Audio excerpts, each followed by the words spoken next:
সপোন পূৰণৰ অন্য এটা থল বন্ধন, স্বাৱলম্বিতাৰ অন্য এক নাম বন্ধন, সপোন বাস্তৱায়িত কৰাৰ এটা অনন্য নাম বন্ধন, নিবনুৱাৰ মুখৰ হাঁহি বন্ধন।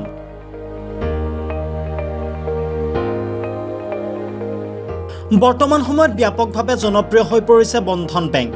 দৰিদ্ৰৰ মুখত এমুকোৱা হাঁহি বিয়পাই নিবনুৱাক স্বাৱলম্বিতাৰ পথত আগবঢ়াই নিয়াত অগ্ৰণী ভূমিকা গ্ৰহণ কৰিছে বন্ধনে।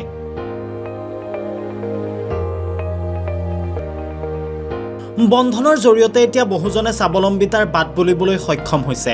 সপোন পূৰণ হৈছে বহুজনৰ।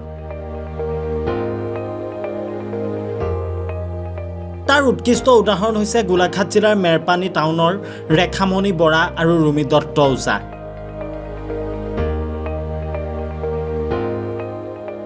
বন্ধনৰ জৰিয়তে তেওঁলোকে নিজৰ সপোনক বাস্তৱায়িত কৰিবলৈ সক্ষম হৈছে। ৰেখামণি বৰাই 2013 চনতেই 10,000 টকাৰে আৰম্ভ কৰিছিল বন্ধন বেংকৰ যাত্ৰা।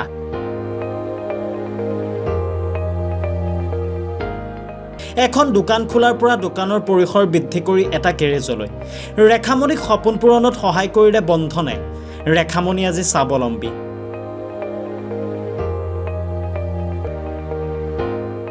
আমাৰ সাংবাদিকৰ সন্মুখতেই বন্ধন বেংকক ধন্যবাদ জনালে ৰেখামণিয়ে। শুনক ৰেখামণিয়ে কি ক'লে ৰেখামণিৰ মুখেৰে।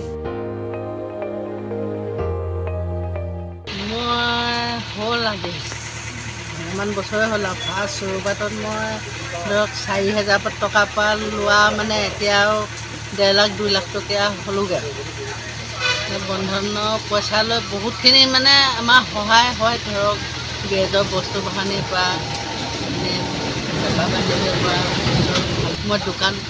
মইতো বন্ধন ভাল পাওঁ, এনে কিভাৱে নাজানো। ধৰক আমি বন্ধনৰ পৰা বহুত সুবিধা পালোঁ। ছাৰহঁতেও আমাক বহুত সহায় কৰি দিয়ে আৰু এতিয়া ঘৰো বনাই আছোঁ। নেক্সট আকৌ মই ল'বলৈ হৈ আছোঁ। আনহাতে ৰুমি দত্ত ওজায়ো 2013 চনতেই বন্ধনৰ পৰা লোন লৈ আৰম্ভ কৰিছিল ব্যৱসায়। নিজৰ ব্যৱসায়ক লৈ যথেষ্ট সুখী ৰুমি। গাড়ী পাৰ্টছৰ দোকান খুলি নিজকে স্বাৱলম্বী কৰিবলৈ সক্ষম হৈ পৰিছে ৰুমি ওজা।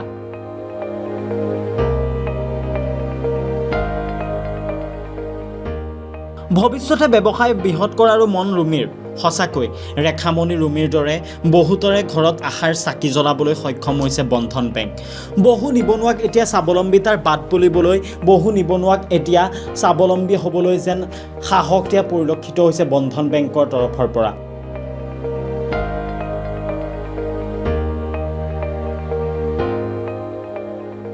বন্ধন বেংকৰ এই অবিৰত যাত্ৰা চলি যাওক, তাৰ বাবে এতিয়া বিভিন্নজনে বন্ধন বেংকক আশীৰ্বাদ প্ৰদান কৰা পৰিলক্ষিত হৈছে।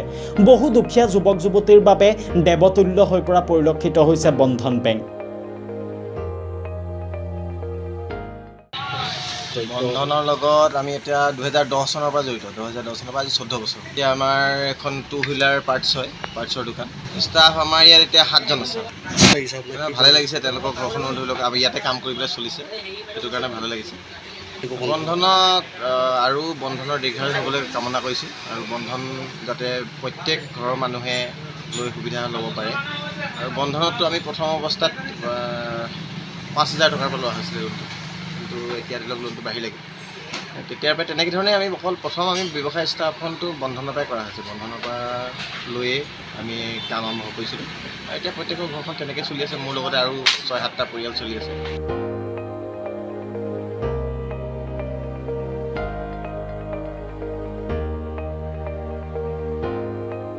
গোলাঘাট মেৰাপানীৰ পৰা গৌতমৰ ৰিপৰ্টাৰ এনি।